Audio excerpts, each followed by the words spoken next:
I wanted to talk about Avalanche courses. I've gotten a bunch of people inquiring about courses. When are they happening? When can they join? So we're going to talk about that. If you cruise over, well, it doesn't matter what platform you're on, but we have a bunch of dates here. As many of you may know, and for those of you that don't know, I am a motorized AIRE instructor. So we teach Um, motorized avalanche safety, right? So when you are venturing into the backcountry on your snowmobile or snow bike, we try and help you um, not die in avalanches, right? And not get in avalanches. That's the whole point. Step one, don't get in an avalanche. But if it happens, or if you happen to run across another party, uh, how can we rescue them? What can we do? What are the steps we need to take? So, um, yeah, it's kind of what the course entails for the most part. What gear do we need to carry? How do we ride safely while we're back there? And how to pull off rescues. And that's kind of where the Area 1 courses start. So, Area 1's our most popular course. It's the thing that we teach most.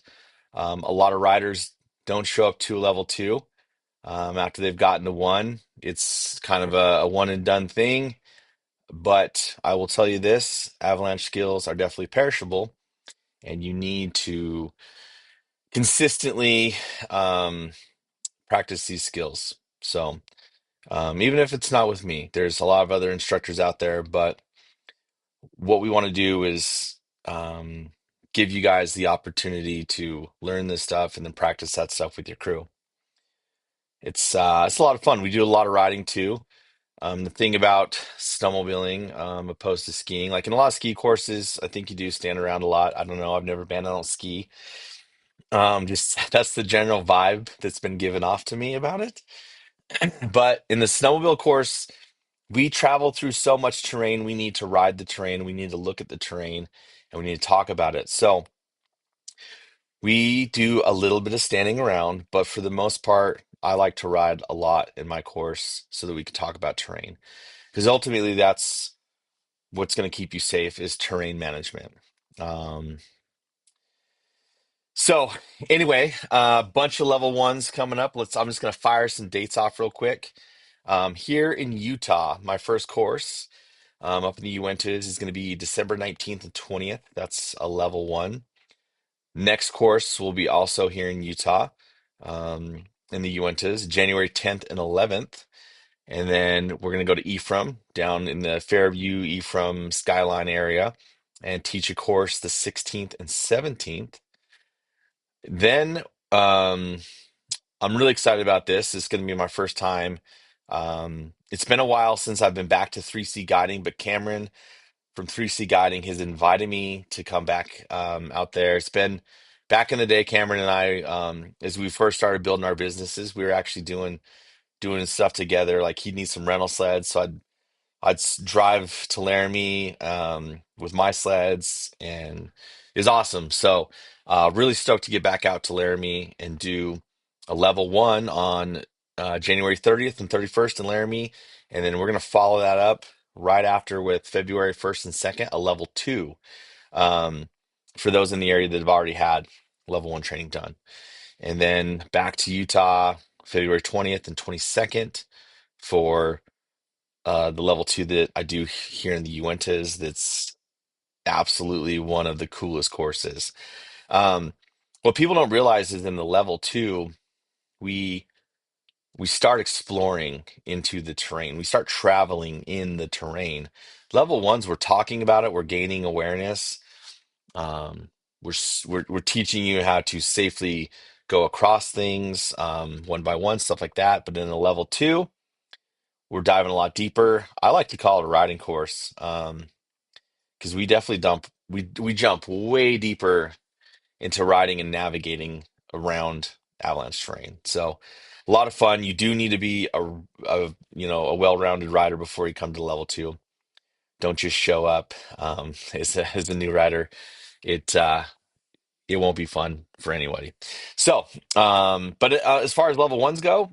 no matter what your skill level is, you should come to a course. I've had guys who wanted to become a snowmobiler. They'd never even snowmobiled. They bought a sled, came out to a course, and um, that worked fine. We can get the things done that we need to do.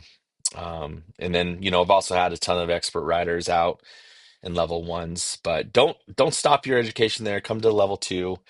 Um, and I just want to follow it up with talking about the importance of it. Um, Most of my courses, there are people that show up who have been involved in an accident somehow, or they've had a loved one or friend involved in an avalanche, either a really close call or they've actually died. I've had many students actually that have had someone die in an avalanche, and it sucks because that's what prompts the education. That's like, you know what? Now we need to go get it. Rather than jumping in ahead of things and getting the education up front so that you can prevent it in the first place. And so we kind of need to shift our mindset as snowmobilers, and we need to start doing this as a preventative, not as an afterthought, right? Um, because it's really a bummer when you're sitting in class and we're talking about this, we're teaching you, and then I've seen it so many times, that aha moment on my student's face that's like, oh man, if we would have just finished reading the Avalanche report, my brother'd still be here. Or if we would have talked about that terrain and had a discussion around it, my dad might still be here. Um, and these are all really tough things to see, because a lot of what happens around avalanche accidents is just, a bunch of mistakes. There were clues, and people miss those clues, or they choose to ignore those clues. And we want to prevent that. You certainly have value on this earth, and we want to keep you here. We want to keep your riding partners here. So, Dan Adams, I was listening to him on a podcast talk about this, and there is a point where it's just like, man, we tell you guys to come to courses to learn, and you don't do it, and the result, right, is something tragic. So don't don't be that person. So let's see. Let me look at the comments real quick. I saw a bunch in here. Post links where to sign up, mountain slayers with z.com. Um, do you do tours as well, or just skill development? So we do both. I originally started, man, it's been some years, but I originally started by being just a guide, and then I would hire Avalanche instructors to come in and teach courses because I had a lot of clients that wanted the education, and at the time I couldn't teach it. So over the years, developing myself as a guide, I also went and followed the pro track of both the um, American Avalanche Institute and also Aries Pro Track. Ultimately, I decided on Airy um, as far as like the curriculum I wanted to teach. I do believe that they put more time and effort into motorized education than anyone else. And so that's one of the leading factors as to why um, I'm with Airy. Also, Airy has done a really good job with their pro courses with motorized education. Because when you're operating as a professional ski resort, there's AI does that great, or as a backcountry ski guide. But like I said, Aries putting a little bit more money into motorized education, and I feel like their pro track um, reflects that because as snowmobile guides, we don't have the luxuries of throwing bombs and stuff like that, like the ski resorts. So it's a little different over here, but. Yeah, so tours, we have that. On that note, our backcountry mountain tours, they're always going on. It's something that's continuing to happen. And then something new this year, we got some trail sleds. So, you know, Park City is a massive tourist attraction, and I get just a ton of phone calls on family fun snowmobiling. And so, this year we got some Skidoo expedition trail sleds. Really excited to get those out, get families enjoying the snow, and the local tourists that are visiting, Park City. They want a day off skiing. You should come snowmobile with us because we do it fun, we do it right. Our guides are professional. They have the training, and training extends more than just avalanche training. We're talking medical training as well. We try and develop our guides and put a lot into the people that work for us, work with us. So that should be the big seller on why you should ride with us. And riding clinics, right? I mean, so many people are getting into the sport. Newer riders are coming in. Utah has seen a massive population like influx. A lot of people have moved here. They're looking for a winter sport. They don't want to ski. I don't blame them because once you ride a snowmobile, it's hard to want to go ski. You guys know, I know you guys know. Um, so yeah, we teach riding clinics as well. We do have, um, let's see here, we have Cheyenne Rasmussen from Ride Rasmussen Style coming out to do a women's riding clinic. This is, let me pop up the date real quick. Um, February 6th and 7th. So you can sign up for one day or you can sign up for both days. But it's um, a lot of great knowledge coming from Cheyenne. Her dad is, Brett Rasmussen, the professor. And it's the same way I teach. I'm a Ride Rasmussen style instructor, technically. So we offer Rod Rasmussen style skills training. So Sean's going to come down. It's a women's only event, but also if you're, looking to hire me any other day of the year to give you skills training, it is available on the website. Hit me up. I'd love to, get you guys riding. Let's see some more questions I see in here. Um, Is it better to repeat a level one or get better at riding and take a level two? I think every few years, maybe a level one. But if you're looking to progress um, your riding and get into big terrain, if like say that you're gonna start branching out, you're gonna start riding bigger, steeper terrain, the level two is where it's at. You're gonna want that because we really focus on how we can travel in the bigger terrain. If you don't have any plans on progressing as a rider and kind of you love where you're at, you love what you're doing, and the big steep terrain is just not something you're going to find yourself in, then I think I'd probably just do a level one refresher every so many years, maybe like 3 or 4 years. We also have the rescue class, the rescue course. The rescue course is a 1 day course. I feel like that one is really important unless you're going to spend a good amount of time with your crew every year training and practicing. Obviously, if you're going to come to me, I'm going to teach you everything you need to know about rescue. But if you have a solid crew and you got a guy that's really good at rescue, really good with transceiver searching, all that stuff, that's something you can do with your crew. But there's a reason why I went to pro Avi school for so long. It's so that I can deliver the goods to you guys. Um, Sweet, sweet. So yeah, I mean, um, and then of course, Open Snow. Download that app. Start checking things. I think we're gonna start seeing some snow soon. Let's hope. And then of course, always read your avalanche forecast, your local avalanche forecast. I went down to Chile in August and taught 2 courses down there to the local riders. They don't have forecasts. and it's really tough to get accurate, like very specific weather data in the areas that they ride. They kind of have a general sense based on their weather reporting, but it was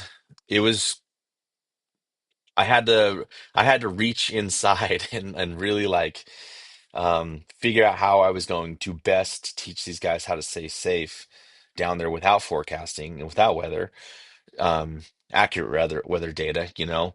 So yeah, you guys here in the US, man, we're blessed. We have it pretty dang good. There's a couple areas that still are without forecasting.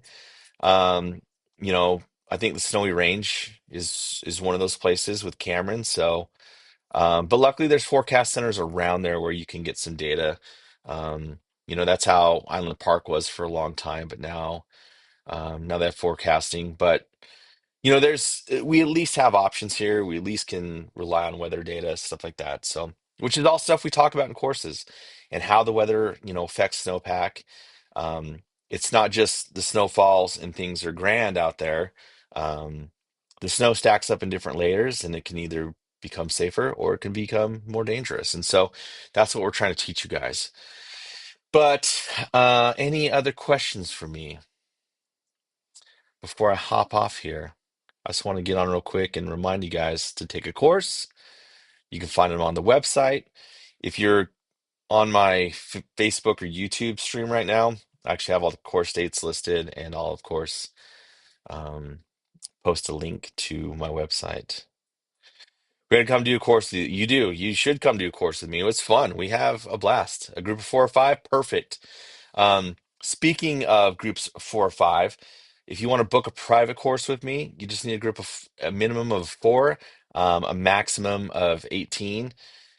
Yeah, and the ideal group size out there anyway is 4 to 5 riders. So if you can get your crew just to do a private course, I love those. They're a lot of fun. Um, it's no matter what, you're gonna get a one instructor to 6 student ratio anyway. Um, that's kind of how we have it set up. So, but it's really cool when you can have your crew out because then you guys can do this together, and really understand the importance of it. And it gives you, I think it gives a bigger foundation for your group to go on rather than like you come by yourself and then you go back to your group and say, "Hey guys, we need to do this," and they're just like, "Yeah, whatever." Um, I think it's easier for your group to understand that, like, yes, this is important because we all just did this together. Um, but at least it's always good for at least one guy to have a handle on things. So yeah, ready for an Airy 2 this year. Adam, yes, you need to come to an Airy 2. It's time. We're gonna do an Airy 2 in Laramie. I'm looking forward to that one. The one I do in the Uintas, I've got that down real solid just because I've been doing it for years. And dude, it's fun. We have some crazy awesome terrain to ride in the Uintas that not a lot of people venture into. So on these level twos, it's like I'm kind of showing you my secret spots.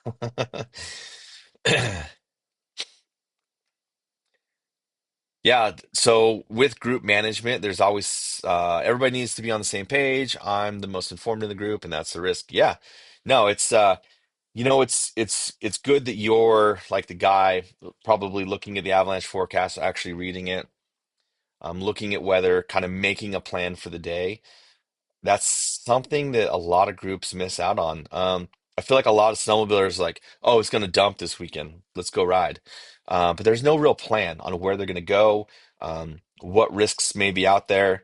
Like maybe let's look at a map for a second and just say, hey guys, like the forecast center said northeast slopes above this elevation have a wind loading problem.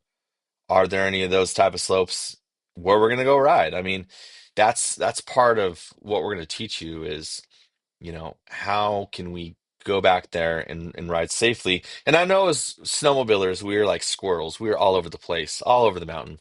Um, but that being said, I think it's important that you guys talk about the terrain in which you're entering and say, hey, you know, we are going into an area that up on the right side of this drainage is sketchy. So let's stay off of that stuff, you know? And you need to have those discussions with your group.